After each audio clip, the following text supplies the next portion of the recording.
Campagne d'atténuation des difficultés alimentaires pour le bétail dans les zones les plus touchées par le déficit pluviométrique. Une initiative gouvernementale lancée aujourd'hui par le ministre de l'Élevage et de la Pêche. Élection présidentielle au Sénégal, J-7, une dernière ligne droite marquée par la montée en puissance des opérations de séduction des deux candidats, la couleur de la campagne dans ce journal. Et nous sommes dans la semaine de la francophonie dont la journée sera célébrée le mardi prochain. Et c'est dans ce cadre que l'Institut français de Bamako accueille depuis hier le week-end du cinéma burkinabé, une initiative de l'ambassade de Burkina Faso au Mali. Mesdames, Messieurs, bonsoir, bienvenue. Élection 2012 au Mali, 4 membres du gouvernement ont rencontré hier les cadres et la population de Tombouctou. Ils étaient venus faire le point des préparatifs de ces élections et recueillir en même temps leurs préoccupations. Les échanges ont porté, entre autres, sur la situation alimentaire et sécuritaire, également sur le cas des populations déplacées. Correspondance de Adama Djimde. L'importance de cette rencontre des élus responsables administratifs et la société civile était à la dimension de la pertinence du sujet à l'ordre du jour, les préparatifs des élections prochaines. Pour ce faire, 4 membres du gouvernement étaient à Tombouctou pour expliquer l'état d'avancement des préparatifs des scrutins. D'entre deux jeux, le gouverneur a fait le point de la situation. Les électeurs potentiels pour 2012 s'élèvent à 367 227.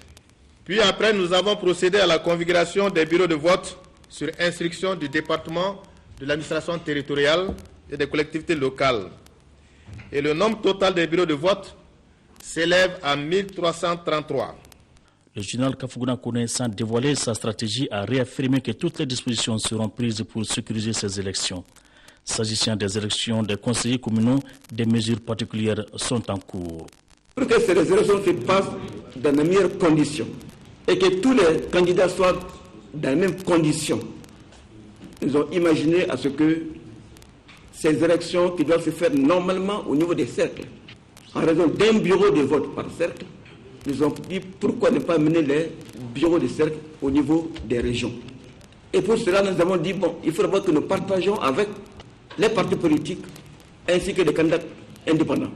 Pour le ministre de la Communication, porte-parole du gouvernement, les autorités ont élaboré un plan de communication pour réussir ces élections. Axe central, la formation. Je m'attarderai plutôt sur ce qui concerne les journalistes. Les communicateurs de façon générale, nous avons pensé qu'ils avaient un rôle extrêmement important à jouer. Nous avons commencé par une série de formations à leur intention pour que eux, en tant qu'interface, en tant que médiateurs, ils soient d'abord informés, qu'ils sachent de quoi ils vont parler. Le chef de la station régionale de Tombouctou a participé à une formation et il est chargé maintenant de faire la restitution afin qu'on puisse également au niveau de la région de Tombouctou obtenir une masse critique de journalistes capables de parler de la chose électorale en toute connaissance de cause. Ici à Tombouctou, les cadres et autres élus se situent déjà dans la logique des élections. Cependant, la plupart des communes de la 6e région souffrent du déficit céréalier.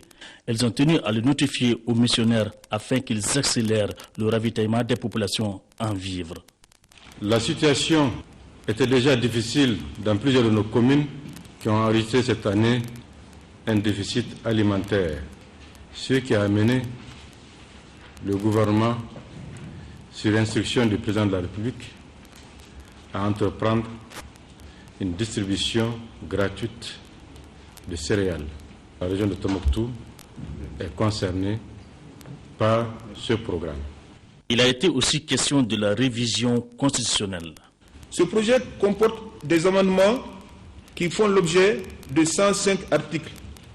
105 articles qui constituent donc la loi qui sera soumise à référendum le 29 avril. Ces articles portent sur l'organisation et le fonctionnement des institutions. Il a proposé plusieurs aménagements. Les débats ont essentiellement porté sur le retour des populations déplacées et le couplage du référendum au premier tour des élections présidentielles. C'est officiel, Mamadou Bakary Sangaré du Blaise est le candidat de la Convention social-démocrate, Mogo-Tigya, à l'élection présidentielle. C'est l'une des principales conclusions du 3e congrès ordinaire de ce parti. Mamadou Bakary Sangaré dirige désormais un bureau de 47 membres issus de toutes les régions du Mali. C'est un reportage de Aluseni Touré. Demande au président du parti de se porter candidat aux élections présidentielles du 29 avril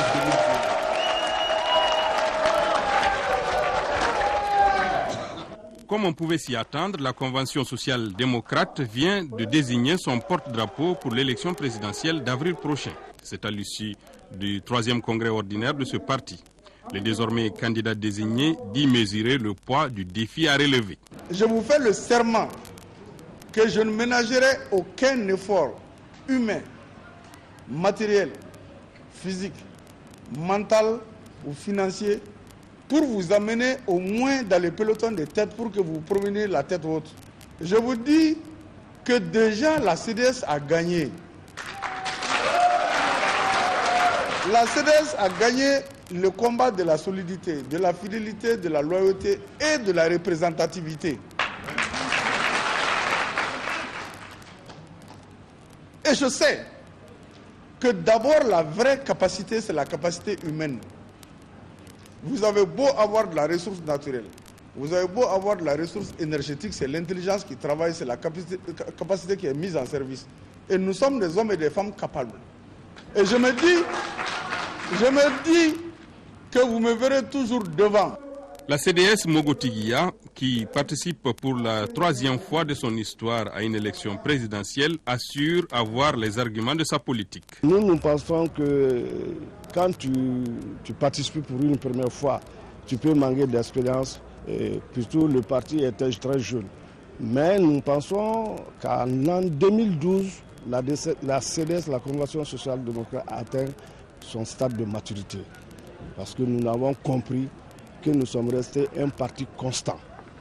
Un parti constant parce que depuis la création jusqu'à présent, les cadres y sont, les militants sont restés fidèles. Et c'est ce qui détermine quelque part une grande maturité. Le Congrès a également mis en place une nouvelle direction composée de 47 membres, pilotée par Mamadou Bakary Sangaré du Blaise. Le président du parti a, dès l'ouverture du Congrès, fustigé le nomadisme politique, l'achat de conscience et bien d'autres mots qui jalonnent le parcours politique de notre pays. Les travaux du 2e congrès ordinaire du Parti humaniste à Adamadeniaton se sont achevés cet après-midi au centre islamique de Hamdallah. À l'ordre du jour de ce congrès, la relecture des textes du parti, la mise en place d'un nouveau bureau exécutif national, des assises sanctionnées par l'investiture du candidat du Parti humaniste à l'élection présidentielle du 29 avril prochain. C'est un reportage de Bourama Traoré. Son nom, Mme Togola Aminata Nyamoto Diakité, c'est elle la candidate du Parti humaniste Adamadeniaton à l'élection présidentielle du 29 avril 2012. Ainsi en a décidé le 2e congrès ordinaire du parti. Mme Togola Aminata Nyamoto Diakité, inspecteur du Trésor, tient à préciser sa candidature. Ma candidature n'est pas dirigée contre les hommes. Elle n'est pas celle des femmes seulement. Elle est celle des hommes et de toutes les femmes du Mali. Celle du creuset des forces vives de la nation. À vous, mères, mes sœurs, mes filles, je partage avec chacune de vous cette charge que le Parti humaniste Adamadeniaton a confiée à toutes les femmes du Mali, à travers ma modeste personne. Mme Togola entend bientôt proposer aux Maliens son projet de société, projet qui touche presque tous les secteurs de développement de notre pays, notamment l'agriculture, l'économie et la pêche. Ce n'est pas tout. Nous proposons des solutions face aux défis de la scolarisation, d'éducation, de formation professionnelle, mais aussi et surtout à l'adéquation, formation et marché de l'emploi. Une place de choix sera accordée aux universités par la création de 3 universités en plus de celles qui existent déjà avec une amélioration des conditions de vie des étudiants et des enseignants. Un accent particulier sera mis sur le secteur du tourisme, de l'artisanat et de la culture. Outre l'investiture du candidat à l'élection présidentielle, le deuxième congrès ordinaire du Parti humaniste a également abouti à la mise en place d'un nouveau bureau exécutif national de 47 membres, avec à sa tête le président sortant Abdoulaye Konaté. La nouvelle équipe dirigeante nourrit de grandes ambitions pour le Mali. Nous militons pour un Mali social, juste, une société durable et créative, pour qu'un jour, enfin, on ne parle plus de la primauté du droit du plus fort dans notre pays, pour que l'on donne à chacun une place qu'il mérite et que l'homme soit au centre de toute préoccupation. Le Parti humaniste Adama Diaton dispose-t-il des moyens de ses ambitions? Les jours à venir nous édifieront certainement. Le candidat à l'élection présidentielle d'avril prochain du mouvement YELE, c'est-à-dire c'est ouvert, a été investi hier ici à Bamako dans l'après-midi. Agibou Kone veut donner un nouveau visage au Mali, selon lui, par le développement de l'agriculture, l'éducation, la gratuité des soins de santé et la protection de l'environnement. Daouda Sidiki Diarra était présent pour Mali Actualité.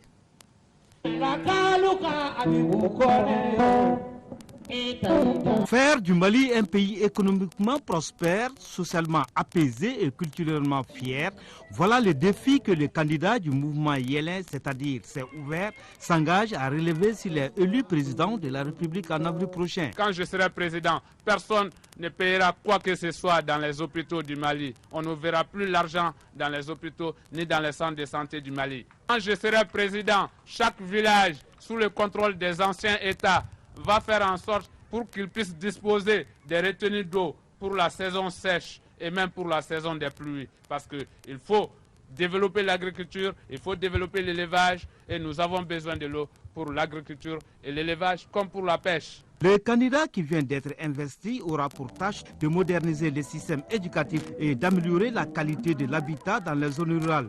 Il faut ajouter à ceci l'amélioration du fonctionnement de l'État tout en réhabilitant les structures traditionnelles afin de mettre fin à la corruption. C'est pourquoi le candidat veut donner le pouvoir au peuple. Je donnerai le pouvoir au peuple pour arrêter la corruption. Si on ne donne pas le pouvoir au peuple, on ne peut pas arrêter la corruption. Si on ne donne pas le pouvoir au peuple, on ne peut pas arrêter l'insécurité. Si on ne donne pas le pouvoir au peuple, on ne peut pas développer l'économie de ces pays. Entrepreneur et consultant en nouvelles technologies de l'information, Agibou Kone milite activement pour l'usage et la production des technologies open source en Afrique. Le bloc des alternances pour la renaissance, l'intégrité et la coopération africaine, Barika, a tenu hier à Bougouni sa conférence nationale ordinaire. Elle a permis aux dirigeants du parti de rendre hommage à leur premier président décédé en 2007 et de sensibiliser les militants et militantes à rester fidèles aux idéaux du parti et à rester unis. Amadou Ouattara, notre envoyé spécial. Cette conférence du bloc des alternances pour la renaissance, l'intégrité et la coopération africaine, Barika, qui s'est tenue à Bougouni, avait un caractère tout particulier et significatif. Car c'est la toute première du parti après le décès de son premier président, Mamadou Sinayogo, dit gaucher, alors qu'il était député à l'Assemblée nationale, élu à Bougouni. En ce jour béni du 17 mars 2012, le bureau exécutif national du parti Barika vous remercie infiniment de cette mobilisation extraordinaire qui, une fois de plus, vient de prouver aux yeux de l'opinion publique politique malienne que les frères et amis de feu l'honorable Mamadou Sinayogo, dit gaucher, qu'il a construit avec toute son énergie pour que ce parti soit un parti émergent. Et pour la circonstance, militants, militantes et sympathisants du parti avaient répondu massivement. Et parmi les sujets évoqués au cours de la conférence, on retiendra entre autres l'implication effective du parti dans l'organisation des élections présidentielles, législatives, du référendum, mais aussi la situation au nord du pays. La Convention nationale doit permettre d'envisager un avenir meilleur à notre parti. Et cela n'est possible que lorsque vous, votre détermination, votre courage seront mis à l'épreuve. Cette conférence a servi de cadre pour préparer le prochain congrès du parti prévu dans 2 semaines. Et c'est à partir de ce congrès que les dirigeants du parti désigneront leur camp pour la présidentielle d'avril prochain. Sénégal, élection présidentielle J-7, une dernière ligne droite marquée par la montée en puissance des opérations de séduction des 2 candidats.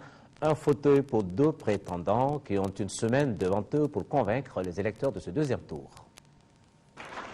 C'est la dernière ligne droite. Les 2 finalistes de la présidentielle sénégalaise n'ont plus que 6 jours pour convaincre. Arrivé en tête lors du premier tour, le président candidat Maître Abdoulaye Wade se dit toujours confiant.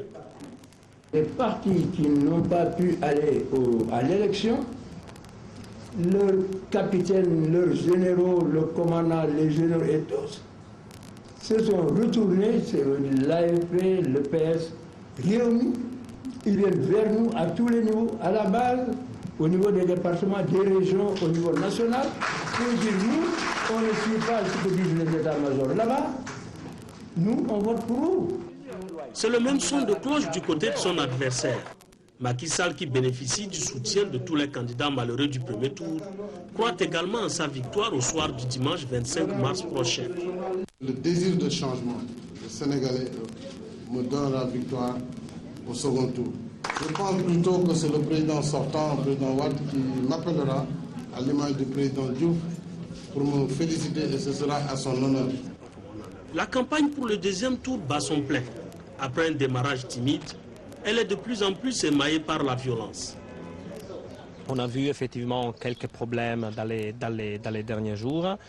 Notre espoir, c'est qu'il s'agit uniquement des épisodes isolés.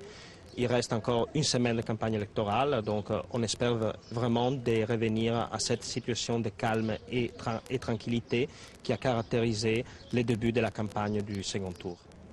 En attendant, quelques 23 000 électeurs militaires et paramilitaires sont appelés aux urnes sur l'ensemble du territoire sénégalais, soit 1 semaine avant le scrutin général. L'Association pour la promotion et le développement du Mali, APDM, vient de procéder hier au cinéma Babemba au lancement officiel de ses activités. Garibou Pérou est allé voir. Agissons pour un Mali uni et prospère.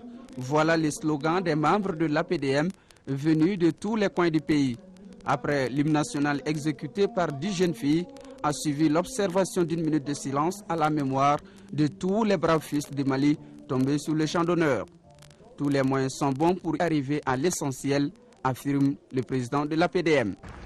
Par tous les moyens, mobilisons-nous pour préserver et sauvegarder ce que nous avons de plus essentiel et de plus cher, notre dignité et notre honneur. Toutes choses qui nous ont été léguées par nos vaillants ancêtres que sont Firoun Feroun, Soundiata Keita, Tcheba Traoré, Soni Alibert, Damangile Diawara, El Haj Omar Tall, Ingona Ag Mohamed Ali et j'en oublie. Épouser l'essence de l'amour du travail bien fait et rompre avec la médiocrité, telles doivent être les armes de la jeunesse pour bâtir un Mali plus fort. La jeunesse doit éviter l'attentisme. La jeunesse doit éviter le parasitisme. La jeunesse doit prendre son destin en main. La jeunesse doit avoir davantage le sens de se cultiver, de se former, de se surpasser, afin qu'elle puisse prendre la relève et donc de nous, notre génération aujourd'hui, pour que le Mali devienne véritablement un État fort, un État émergent. Plusieurs communications sur la trajectoire démocratique du Mali ont marqué cette cérémonie. L'un des temps forts de la journée a été la prestation des artistes et la projection des films documentaires intitulés « Les fleuves intarissables » réalisés par Fatoumata Koulibaly. L'association islamique Al-Moubachirou a tenu aujourd'hui son premier congrès ordinaire.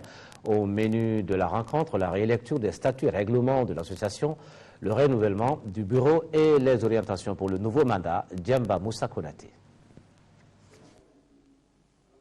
L'islam et la paix, c'est le thème retenu pour ce premier congrès ordinaire de l'association islamique Al-Moubachiruna.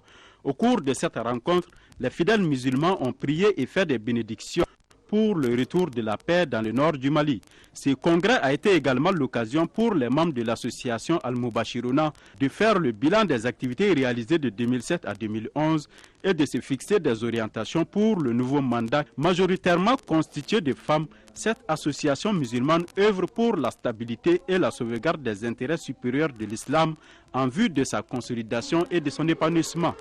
Nous avons aujourd'hui 32 cellules féminines qui ont pour tâche de répandre les principes de l'islam et de faire connaître l'islam à travers nos femmes, nos sœurs et nos mamans. En plus de ça, chaque année, nous organisons les festivités de Mawlud dans chacune de nos cellules. Cette rencontre statutaire d'Al-Moubachiruna a été l'occasion pour les imams Koké Kale et Abou Jafar Diabaté de renouveler leurs prières et bénédictions pour tout le Mali. Ils ont également rendu hommage à tous les soldats tombés sur le champ de l'honneur au cours du conflit qui sévit au nord de notre pays. L'intégrité territoriale est touchée. Donc nous lançons un appel à tous nos compatriotes, à toutes les sensibilités, de revenir sur la table de négociation.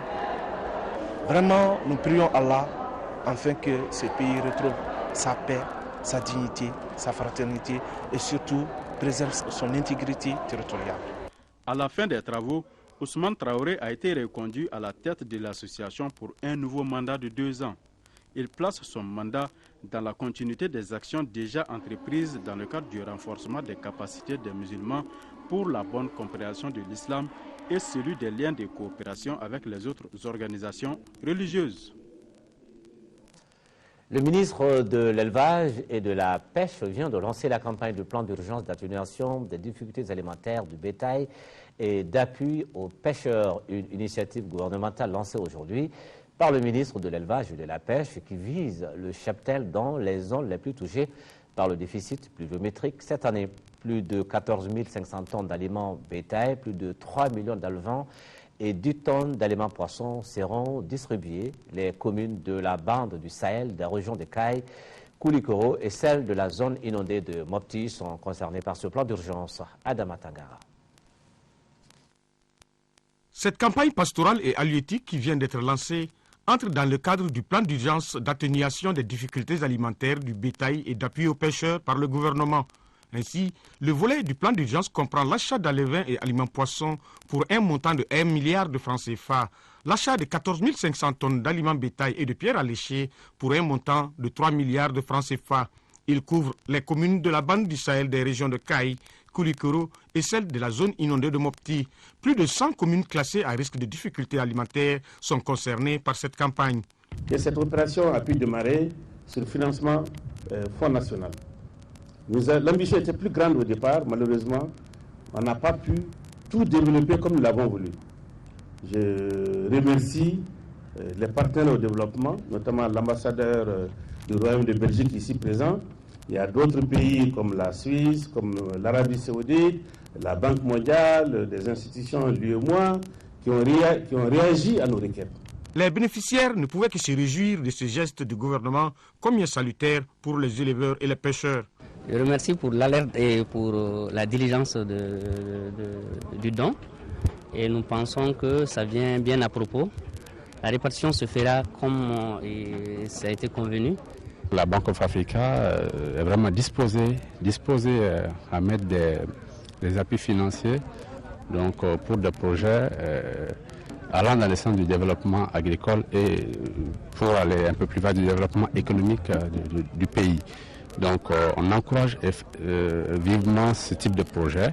C'est ainsi que dans le village de Farakam, situé à Baguinida, qu'une mare de 3000 m² a été empoissonnée de 15 000 alevins pour 5 alevins par mètre carré.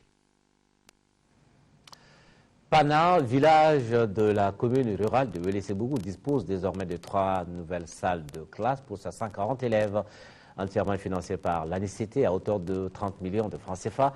Ces infrastructures ont été inaugurées hier. Nos envoyés spéciaux, Nando Dambélé et Lamine Sissoko. Créée en 1997 avec 23 élèves, l'école de Pana a démarré avec 3 classes en banco pour 6 cours. Elle compte aujourd'hui 140 élèves dont 86 garçons et 54 filles. un effectif ne pouvant plus contenir dans les anciennes bâtisses inadaptées. C'est ce qui a conduit à la construction de ces 3 nouvelles salles de classe. Une école, ce n'est pas uniquement des murs. Une école, ce sont des élèves. Des élèves qui sont assidus à l'école. Des enfants que vous devez recruter massivement chaque année. Des enfants que vous devez suivre au plan nutritionnel, au plan de la santé, pour que ces élèves-là, ils soient capables, comme les 2 jeunes qui ont dansé le gomba là, qu'ils soient costauds et qu'ils puissent être capables, n'est-ce pas, de danser. Entièrement équipées de tables bancs, ces 3 salles de classe ont coûté environ 30 millions de francs CFA à l'ANICT. Leur réalisation, au dire des populations, épargne les jeunes élèves du long parcours vers Mpiebougou pour prendre les cours. L'enthousiasme était à la taille de l'événement. Dans leurs interventions, le chef de village de Pana et le maire de Wouléssebougou ont demandé aux autorités scolaires d'ériger leur école alors communautaire en école publique. La SDV Mali vient d'être gratifiée ISO 9001 version 2008 pour ses efforts et son engagement pour la qualité du service rendu à ses clients. Pour informer les acteurs du domaine des transports, elle a organisé ce vendredi à l'hôtel Laïko Amitié une journée d'information à l'intention des acteurs de transport. Au cours de la réception organisée à cette occasion, les acteurs du secteur de la logistique et plusieurs autres personnalités ont été édifiés sur le service SDV et la motivation de cette distinction honorifique. C'est un reportage de Abdrahman Maïga. Après plusieurs années d'efforts et d'engagement pour rendre des services de qualité à ses clients, la SDV Mali vient d'être récompensée. Elle vient d'être certifiée ISO 9001 version 2008, une première en République du Mali dans le domaine de la logistique et du transport, un secteur considéré de nos jours comme un levier essentiel de la compétitivité. 3 facteurs conjugués ont été à l'origine de cette distinction qui honore désormais la SDV Mali. Il s'agit de la bonne conduite des marchandises à destination, la réduction du temps de transport et le coût du transport. Ce résultat satisfaisant est tout d'abord celui des femmes et des hommes travaillant à SDV Mali. Je souhaite donc tout particulièrement les remercier pour leur implication et pour leur sérieux démontré dans la conduite de ce projet de certification ISO 9001-2008. Avec cette distinction, la SDV Mali, selon ses responsables, doit désormais s'engager dans l'amélioration continue de ses performances avec en toile de fond la satisfaction permanente des besoins de ses clients. Le groupement pour la mise en valeur des produits agricoles du Mali a visité hier le dépôt des noix de karité au port sec du Mali.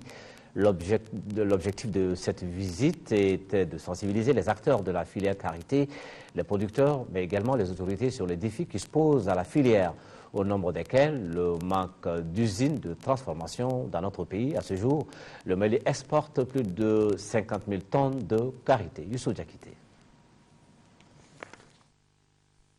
La filière karité, peu connue au Mali, est confrontée à beaucoup de difficultés. La collecte, le transport et même la vente des noix. Et les raisons sont toutes simples. Par exemple, les prix proposés par les acteurs ne récompensent pas les efforts fournis par les producteurs. C'est pourquoi le groupement pour la mise en valeur des produits agricoles du Mali a voulu cette cérémonie pour sensibiliser les acteurs et les autorités sur toutes les questions liées à la promotion de la filière karité. Le cri de cœur que je lance aux autorités maliennes, il faut vraiment aider les femmes.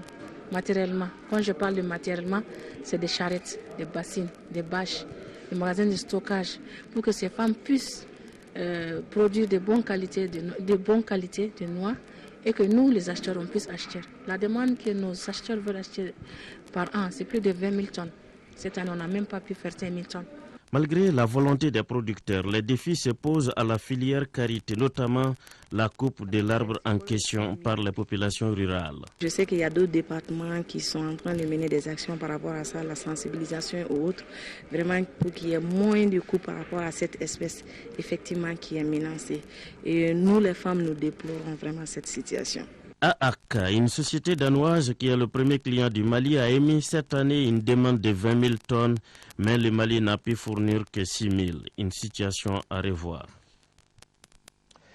Les acteurs du BTP face aux professionnels des impôts et taxes. L'exercice avait comme sujet la fiscalité des entreprises du BTP au Mali. L'initiative est de l'OPECOM, l'organisation patronale des entreprises de construction du Mali.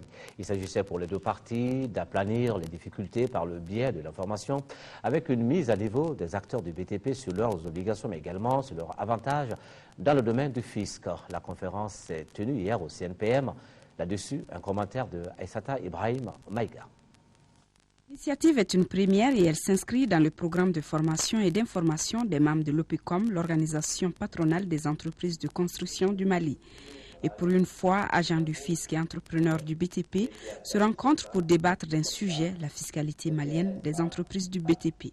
Une occasion pour les agents des impôts d'informer leurs partenaires sur les différentes obligations et leurs droits et une opportunité pour ces derniers également d'avoir une réelle maîtrise de la fiscalité.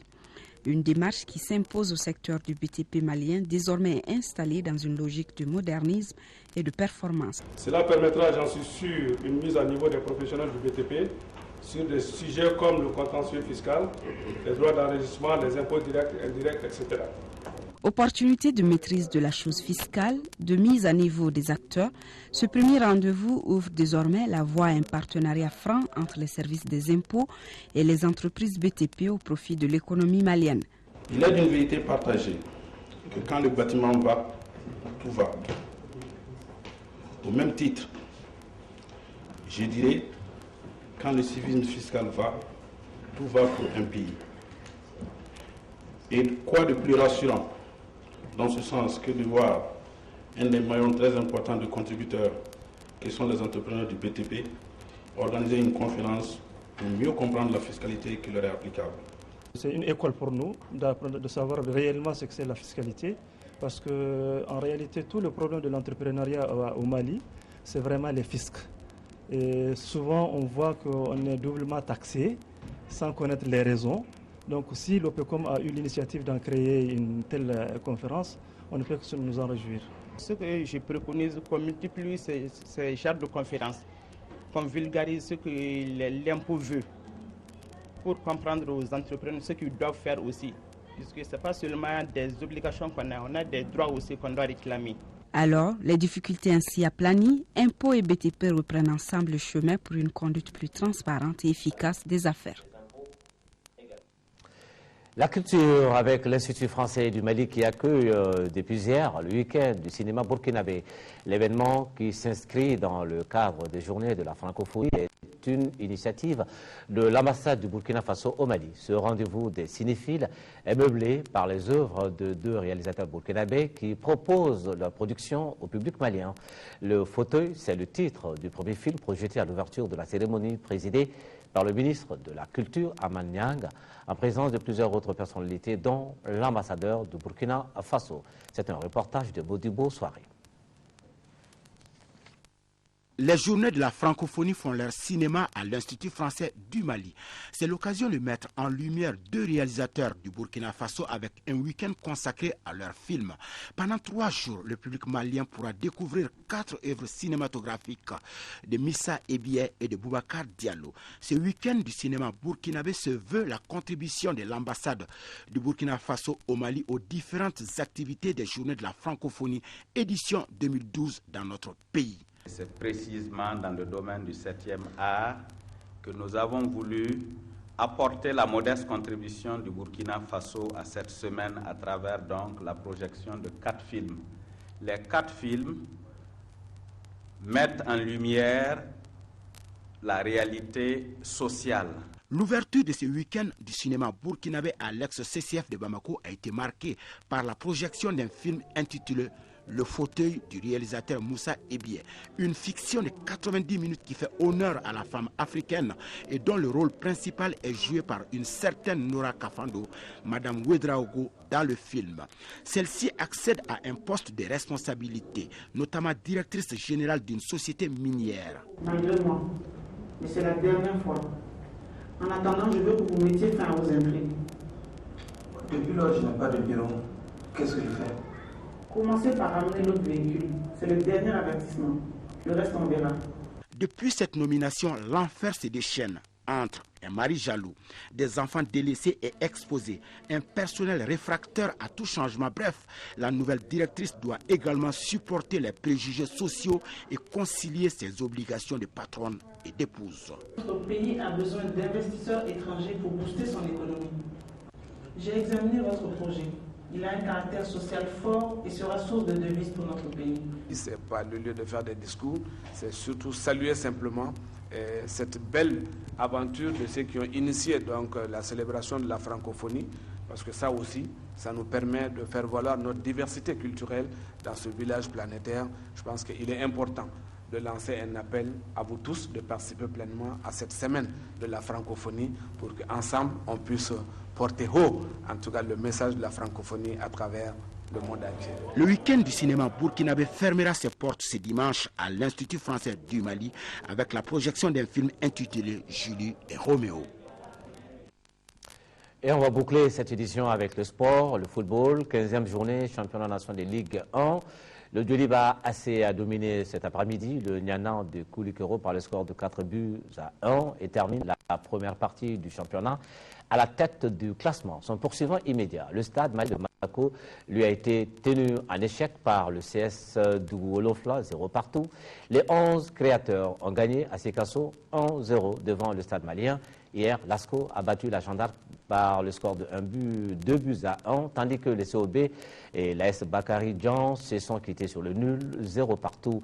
La Somme a battu l'AS Real 3-2. Le fait marquant de cette journée, c'est bien la première victoire de la saison de l'AS Police 2-1 face au CSK.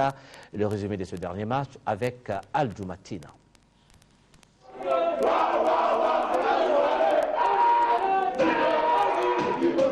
Enfin, l'AS Police savoure sa toute première victoire en Ligue 1 devant le centre Salif Keita.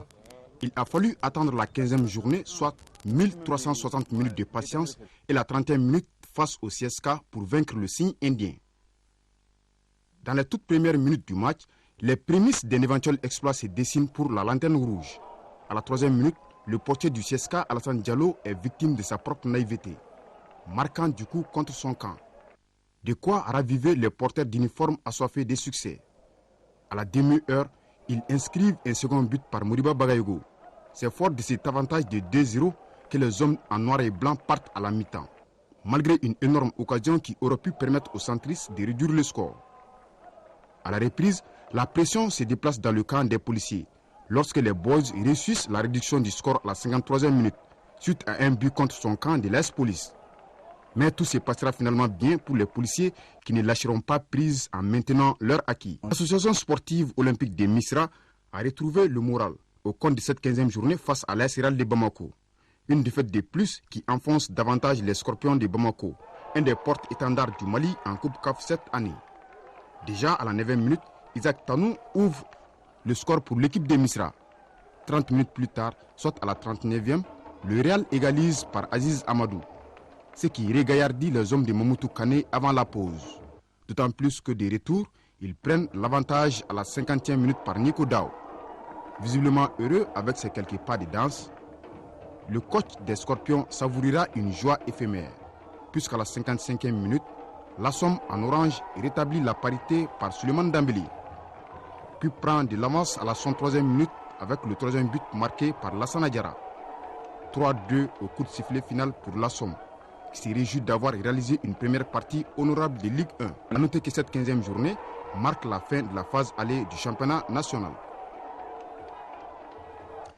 Cette édition s'achève, assure dans un instant le journal spécial consacré à la première foire sous-régionale du réseau des femmes opératrices économiques de l'UEMOA.